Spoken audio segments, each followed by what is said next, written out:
আসসালামু আলাইকুম রহমতুল্লাহি ওবরকাতুহু।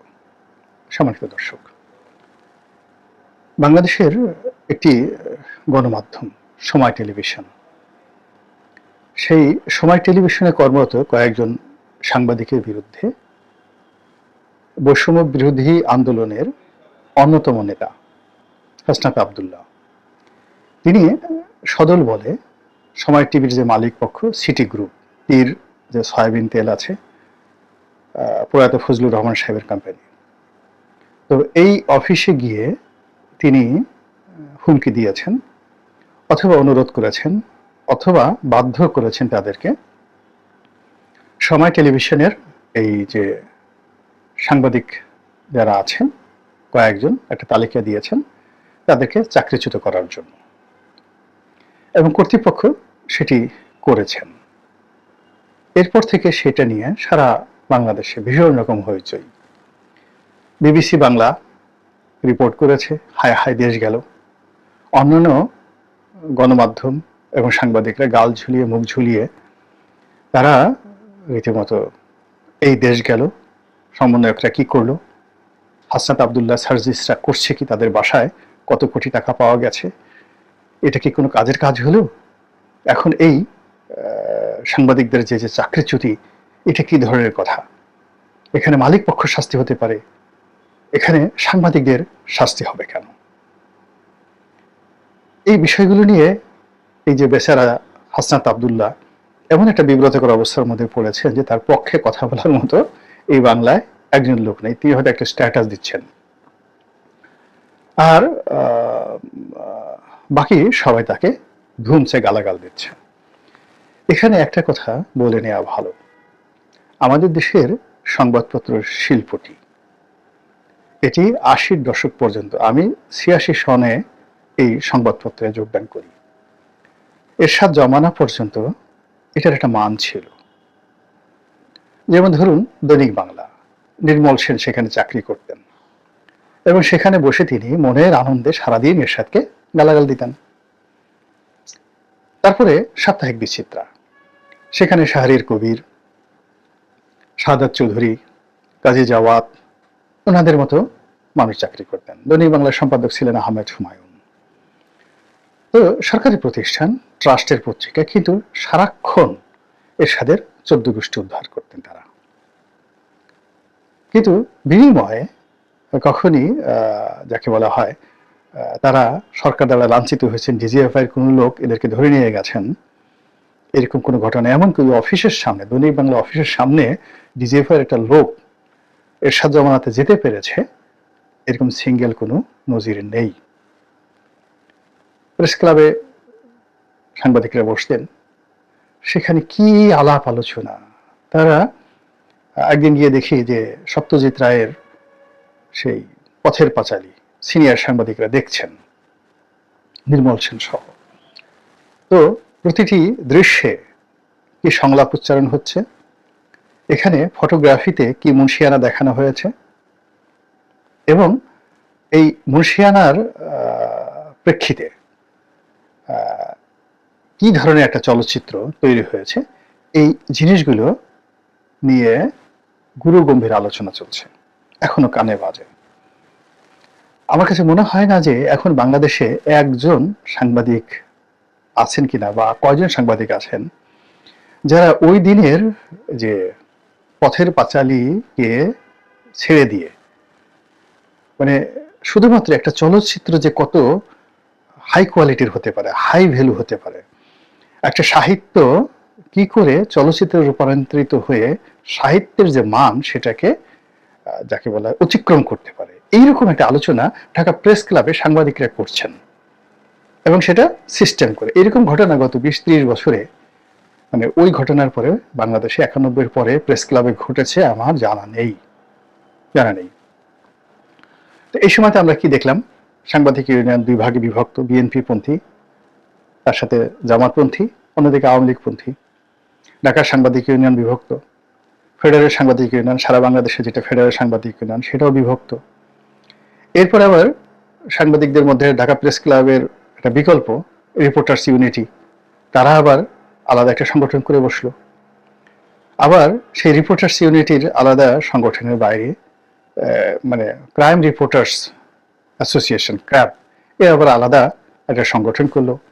বাংলাদেশ কূটনৈতিক রিপোর্টার যারা আছেন তাদের যাকে বলা হয় আলাদা একটা সংগঠন আছে, কূটনৈতিক রিপোর্টার্স ফোরাম।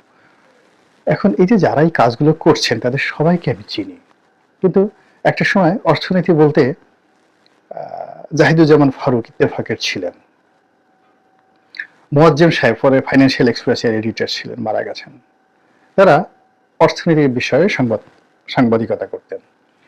কূটনীতি নিয়ে সাংবাদিকতা করতেন হাসান শাহরিয়ার সাহেব।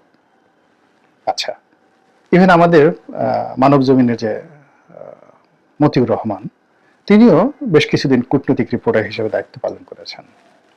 তো ওই জমানাতে তাদের যে কোয়ালিটি, যে ধীর শক্তি, তাদের যে লেখাপড়া এবং তাদের যে কলমের টান শক্তি, তাদের যে ব্যক্তিত্ব, তাদের যে পার্সোনালিটি, তার সঙ্গে আপনি ফারজানা রূপা, মুন্নির সাহা, মুজাম্মেল বাবু, এদেরকে আপনি কিভাবে তুলনা করবেন বলেন তো?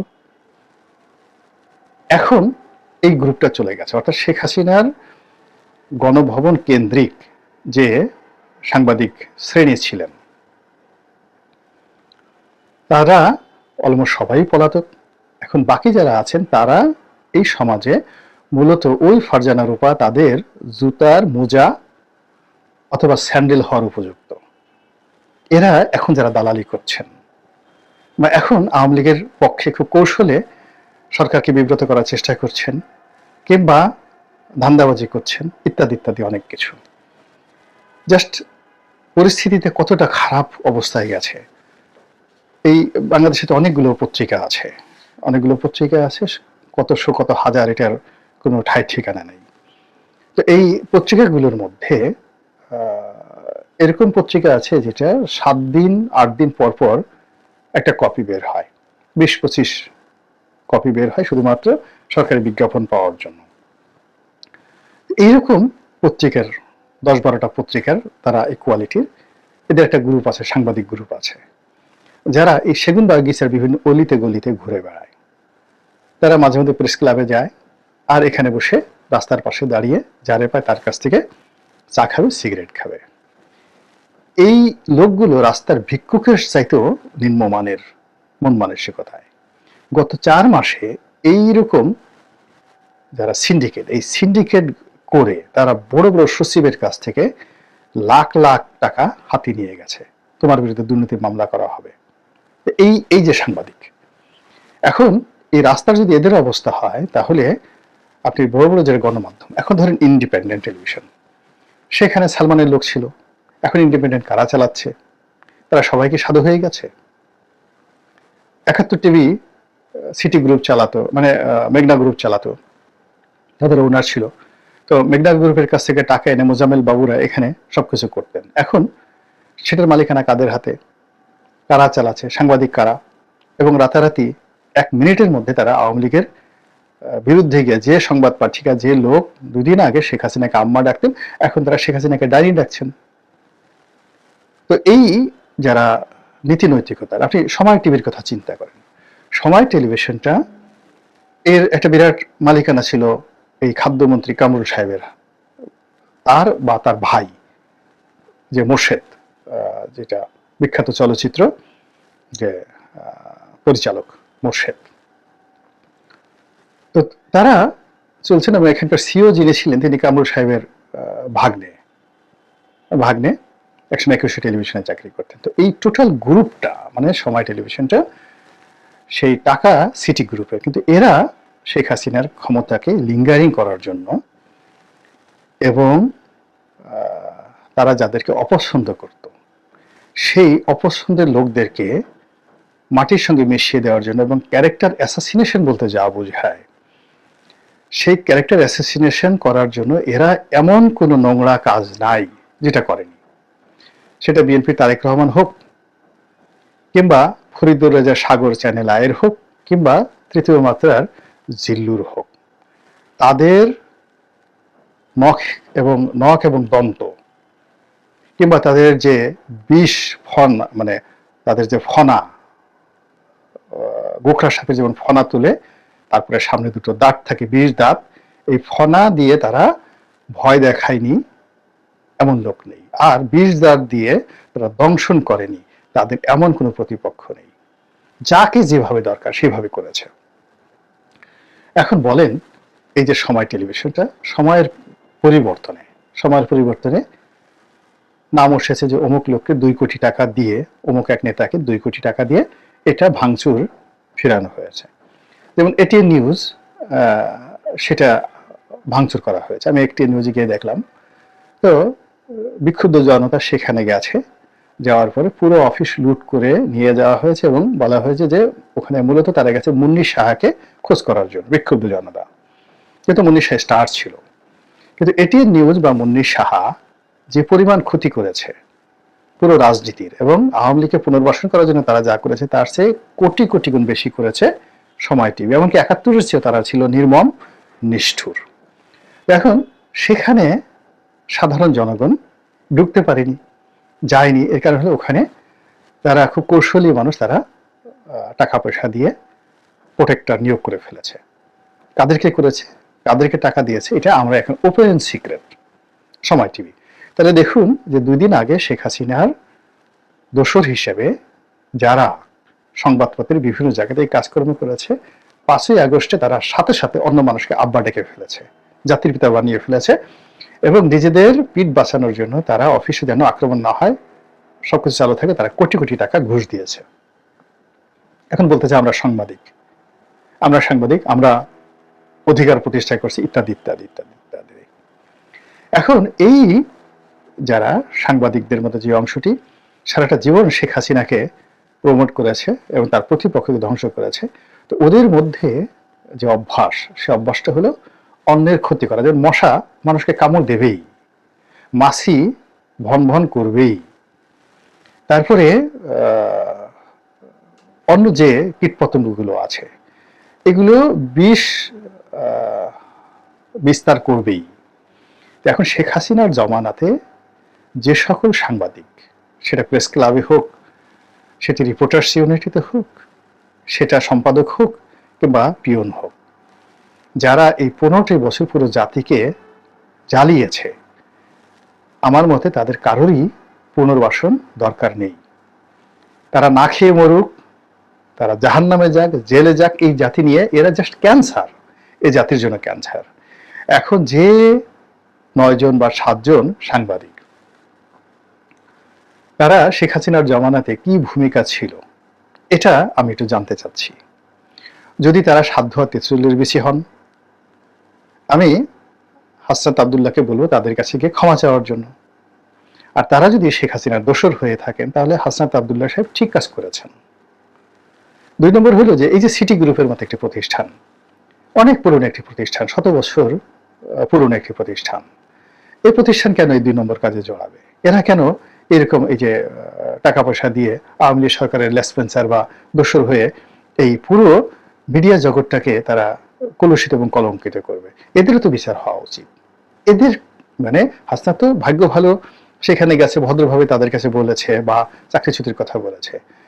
আমাদের কি হলো? আমাদের সেই 90-এর গণ-অভ্যুত্থানের পর অনেক বড় বড় ছাত্র নেতারা, তারা কি বেক্সিমকোর অফিস থেকে কোটি কোটি টাকা ঘুষ নেয়নি? তারা কি র্যাঙ্কস গ্রুপে গিয়ে টাকা নেয়নি? এরশাদের দোসরদের কাছ থেকে টাকা নেয়নি? তো সেই তুলনায় বর্তমান যারা আছেন, আপনি কয়জনের বিরুদ্ধে অভিযোগ করবেন বলেন তো যে এরা ওই আওয়ামী লীগের বেক্সিমকোর কাছ থেকে, এসালামের কাছ থেকে, অমুকের কাছ থেকে তারা টাকা পয়সা নিয়ে এই সমন্বয় করে কাজ করেছে? বরং টাকা পয়সা নেওয়ার অভিযোগ কাদের বিরুদ্ধে এসেছে? তো এই বিষয়গুলো নিয়ে আসলে আবেগ এখানে ব্যাপার না। এখানে মূল ব্যাপার হলো ইন্টেলেকচুয়ালি যারা করাপ্টেড, মানে চিন্তার জগতে যারা অসৎ, ভীষণ রকম অসৎ, এই অসৎ লোকগুলোর যারা প্রতিনিধিত্ব করে সংবাদপত্রে, গণমাধ্যমে বা অন্য জায়গাতে, তারা কিভাবে যে আপনার সর্বনাশ করবে, সমাজের সর্বনাশ করবে এবং করেছে, তার একটা বাস্তব প্রমাণ দেখে যে আমাদের এখন সব জায়গাতে রন্ধে রন্ধে এখন বিষ বাষ্প ঢুকে গেছে। আমরা দাঁড়াতে পারছি না, ঘুমাতে পারছি না, শুতে পারছি না। ডক্টর মোহাম্মদ ইউনূসের মতো লোক কোনো কিছু করতে পারছে না। ভালো ভালো লোকগুলো, মানে প্রত্যেকটা মানুষের মধ্যে শুধু বিষ ঢুকিয়ে দেওয়া হয়েছে। এখন যে লোকগুলো এই 15 বছর শেখ হাসিনাকে টিকিয়ে রাখলো, সেই একই লোক এসে আবার এই জমানাতে এসে তারা রাষ্ট্রের আশ্রয় পাবে, প্রশ্রয় পাবে। তারা এসে সেই যাকে বলা হয় সচিবালয়ে ঢুকে সেই ক্যাবিনেট মিটিং এর মধ্যে তারপরে তারা সোজা একেবারে যাকে বলা হয় ঢুকে সংস্থাপন সচিবের সামনে বসে তারা গালাগাল করবে, মাপ চাইতে বলবে। এদের পরিচয়টা কি? হু আর দে? এই বিষয়গুলো সরকারের যারা কর্তা ব্যক্তি আছে আমি মনে করি তাদেরকে তদারক করা উচিত। আমাদের এই সমাজে বিএনপির সময় অনেক সংবাদপত্রের উপর নির্যাতন হয়েছে, এটিএন বাংলার উপর নির্যাতন হয়েছে বিএনপির জামানাতে। এরপর আরো অনেক পত্রিকার উপর নির্যাতন হয়েছে। আবার আওয়ামী লীগ জামাতে অনেক সংবাদপত্রের উপর নির্যাতন হয়েছে, টেলিভিশন কেন্দ্র বন্ধ করে দেওয়া হয়েছে। বিএনপি যেভাবে বন্ধ করেছে আওয়ামী লীগ ওভাবে বন্ধ করেছে। তো এটা নতুন কোনো ঘটনা নয় আমাদের দেশে। আমরা সেই সংস্কৃতি থেকে বের হয়ে একটা সুষ্ঠু ধারার যে গণতন্ত্র, সুষ্ঠু ধারার যে সংবাদপত্র, সুষ্ঠু ধারার যে গণমাধ্যম গড়তে চাচ্ছি, সেখানে সাবেক স্বৈরাচারের যে দোসর এবং তাদের সাহায্যকারী এবং তাদের সুবিধাভোগী সেই লোকগুলো যদি এখনো এসে আপনার সামনে আমার সঙ্গে মুখ ঝুলায় এবং তাদেরই সেই লোকজন যদি আবার এই জমানাতে এসে ছড়ি ঘুরাতে থাকে, তাহলে বিপ্লবের যারা নায়ক, যারা জীবনের ঝুঁকি নিয়েছেন, রক্ত দিয়েছেন এবং এখনো যারা মৃত্যু ঝুঁকিতে আছেন, যদি বিপ্লব ফেল করে এদের কারো পিঠের চামড়া থাকবে না, তারা সঙ্গত কারণে বিক্ষুব্ধ হতে পারেন। কাজে আমি মনে করি যে সাংবাদিক বলেই পার পাওয়া যাবে না, রাজনীতিবিদ হলেই পার পাওয়া যাবে না। বাইতুল মুকাররমের ইমাম যদি পালিয়ে যেতে পারেন, তারপরে মাজার যদি ভাঙা হতে পারে, বড় বড় পীর মাশায়েখের মাজার ভাঙা যদি হতে পারে, এরপর বড় বড় জেনারেল মন্ত্রী এমপির হাতে যদি হাত করানো পরানো হতে পারে, বড় বড় ব্যবসায়ীদেরকে যদি হাত করা পরানো হতে পারে, তাহলে আমাদের দেশের সাংবাদিকরা কেন জেলখানায় যাবেন না? কেন তাদের বিরুদ্ধে মামলা হবে না? সালমান এফ রহমানকে গ্রেপ্তার করা হয়েছে, ভালো কথা। 1 লক্ষ লোক তার কোম্পানিতে চাকরি করে, সারা বাংলাদেশের 40,000 কোটি টাকা বিভিন্ন ব্যাংক থেকে তিনি ঋণ নিয়েছেন, পুরো বাংলাদেশ জিম্মি করেছে। তার মতো লোক, অর্থাৎ 40,000 কোটি টাকা আমরা জলে ফেলে দিয়ে 1 লক্ষ লোককে আমরা রাস্তায় নামিয়ে দিয়ে যদি সালমান এফ রহমানের হাতে হাত করা পরাতে পারি, তাহলে এই সালমান এফ রহমান যাদেরকে সৃষ্টি করেছেন বা যাদের দুষ্ট বুদ্ধিতে সালমানরা অপকর্ম করতে সুযোগ পেয়েছে, এস আলমরা 21 টেলিভিশন দখল করতে সুযোগ পেয়েছে, আব্দুল সালাম এস আলমের মানে 21 টেলিভিশন আব্দুল সালামকে জেলে নিতে যারা বাধ্য করেছে, এই সাংবাদিকরাই তো বাধ্য করেছে। সেই সাংবাদিকরা কেন এখন বাইরে থাকবে বলেন তো? আপনার যদি 21 টেলিভিশনের মালিক আব্দুল সালাম জেলে যেতে পারে, তাহলে আব্দুল সালামকে যারা জেলে নিল তারা কেন এখন বাইরে থাকবে বলেন? সাংবাদিক বলে তাদেরকে বাইরে রাখতে হবে, বিবিসি বললেই তাদের বাইরে রাখতে হবে। আমি মনে করি বিবিসির লোকও যদি, বিবিসি বাংলার লোকও যদি অপকর্মের সাথে জড়িত হবে, ওইগুলোকে আগে ধরা উচিত সবার আগে। এখানে ইনসাফ, একমাত্র ইনসাফই হলো এই বর্তমান পরিস্থিতিকে সামাল দেওয়ার জন্য প্রধানতম হাতিয়ার। আল্লাহ আমাদের সবাইকে হেদায়েত দান করুন এবং হেফাজত করুন। আসসালামু আলাইকুম ওয়া রাহমাতুল্লাহি ওয়া বারাকাতুহু।